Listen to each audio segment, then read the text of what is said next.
Nearly 2,000 years ago, the most powerful man in the world wrote a personal journal that was never meant to be seen by anyone else. He commanded the largest army on earth. He ruled over 60 million people. He had wealth beyond imagination. And yet, every night, by candlelight, he wrote notes to himself about how to control his anger, how to accept loss, how to find peace in chaos. His name was Marcus Aurelius, and his private journal, now known as Meditations, contains the most practical wisdom ever written about building an unbreakable mind. What you're about to learn are not abstract philosophical ideas. These are battle-tested strategies that helped one man lead an empire through plague, war, betrayal, and personal tragedy without losing himself. If you're struggling with anxiety, anger, or feeling lost in a world that seems increasingly chaotic, these 7 rules will change how you see everything. Let's begin. Rule number 1, control what you can, ignore what you cannot. Marcus wrote, "You have power over your mind, not outside events. Realize this, and you will find strength." This single idea is the foundation of everything that follows. Most of your stress, anxiety, and frustration comes from one source: trying to control things that are not in your control. The weather, other people's opinions, the economy, what someone said about you online, whether you get that promotion. Marcus dealt with far worse. A plague killed millions in his empire. Generals betrayed him. His own teachers turned against him. And through it all, he returned to this principle. Ask yourself, is this within my control? If yes, act. If no, let it go.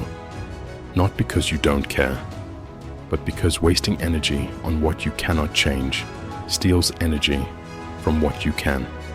Tonight, before you sleep, make 2 lists: things you're worried about that you control, and things you're worried about that you don't. Then cross out the second list. That's not your concern. Rule number 2, the obstacle becomes the way. Marcus wrote, "The impediment to action advances action. What stands in the way becomes the way." Read that again. What stands in the way becomes the way. Every obstacle you face is not something separate from your path. It is the path. Lost your job. That's your opportunity to build something better. Relationship ended. That's your chance to discover who you really are. Facing a health crisis. That's the moment to learn what truly matters. This isn't toxic positivity. This is reality. You cannot control what happens to you, but you absolutely control what you do with it. Marcus lost 8 of his 13 children. He watched his empire crumble at the edges. He spent years at war, far from home. And he wrote, "A blazing fire makes flame and brightness out of everything that is thrown into it." You can be the fire, or you can be consumed by it. The choice, always, is yours. Rule number 3, your thoughts create your reality. Marcus wrote, "The happiness of your life depends upon the quality of your thoughts, not the quality of your circumstances, your thoughts." 2 people can experience the exact same event. One is destroyed by it. The other grows stronger. The only difference? What happens in their minds. This is not about pretending everything is fine when it's not.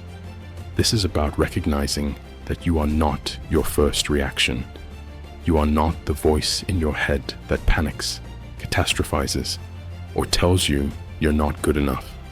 You are the one who can observe that voice, and that means you can change it. Marcus practiced this daily.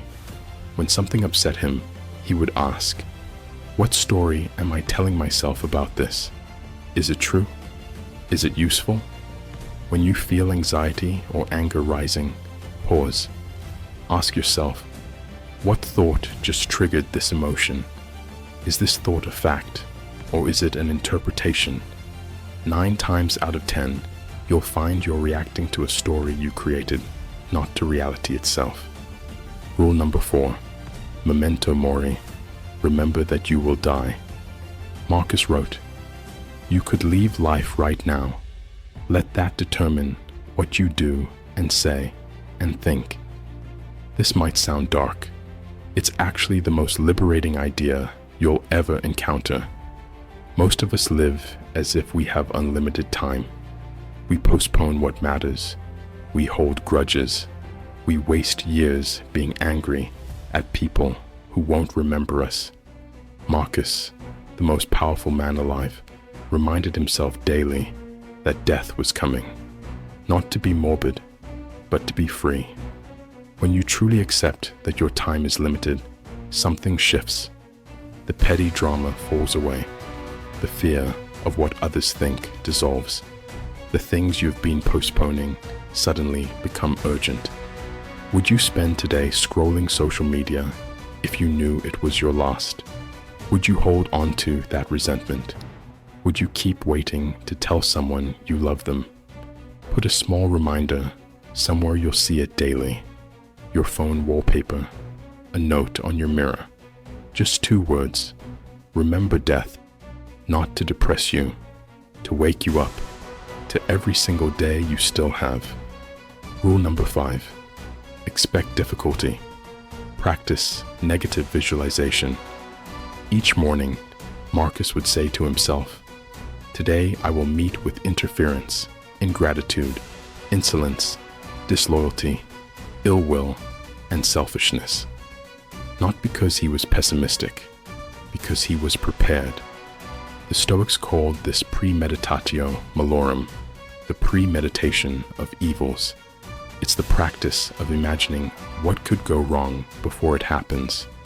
Most people are destroyed by difficulty because they never expected it. They assumed life would be easy, relationships would be smooth, success would be constant.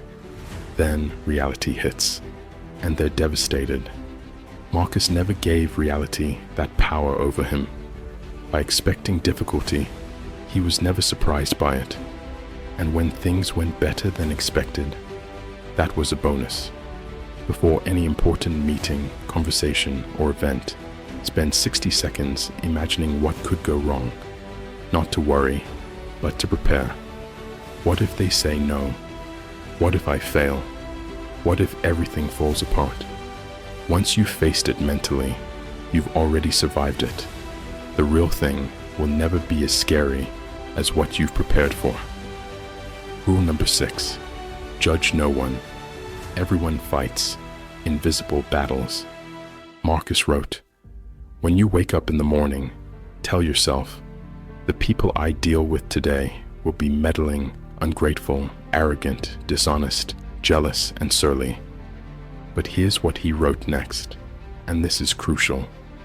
"They are like this because they can't tell good from evil. But I have seen the beauty of good and the ugliness of evil, and have recognized that the wrongdoer has a nature related to my own. Every person who frustrates you is fighting a battle you know nothing about. The rude driver is rushing to a dying parent. The difficult coworker is going through a divorce. The stranger who snapped at you just received devastating news. This doesn't excuse bad behavior. It explains it. And when you understand that everyone is struggling, something remarkable happens. Your anger transforms into compassion. Your judgment transforms into understanding. The next time someone frustrates you, pause. Ask yourself, what might this person be going through that I can't see? You'll find your anger dissolving almost immediately, not because you approve of their behavior, but because you've remembered they're human too. Rule number 7, act, don't just think. Marcus wrote, "Waste no more time arguing about what a good man should be. Be one. This is perhaps the most important lesson of all. Knowledge without action is worthless. You can read every book on stoicism, watch every video, understand every concept. It means nothing if you don't practice it. The difference between those who transform their lives and those who stay stuck isn't intelligence. It isn't luck. It isn't circumstances. It's action. Marcus ruled an empire and still found time every night to write, to reflect, to practice these principles. He didn't just know them, he lived them. Starting today, don't just consume this wisdom, apply it. Pick one rule from this video, just one, and practice it for the next week. Control what you can, turn obstacles into opportunities. Guard your thoughts, remember your mortality, prepare for difficulty, show compassion, and above all, act. Marcus Aurelius died nearly 2,000 years ago. His empire crumbled, his statues fell, but his words remain. Why? Because they work. Because human nature hasn't changed. Because the challenges you face today, anxiety, anger, loss, uncertainty, are the same challenges he faced then. He found a way through. And now, so can you. If this video brought you value, subscribe to Unflinching Mind. We explore ancient wisdom that transforms modern lives. Hit the notification bell so you never miss a lesson. And remember what Marcus wrote. The best revenge is to be unlike your enemy. Don't just watch this video and forget it. Be different. Be better. Be unflinching.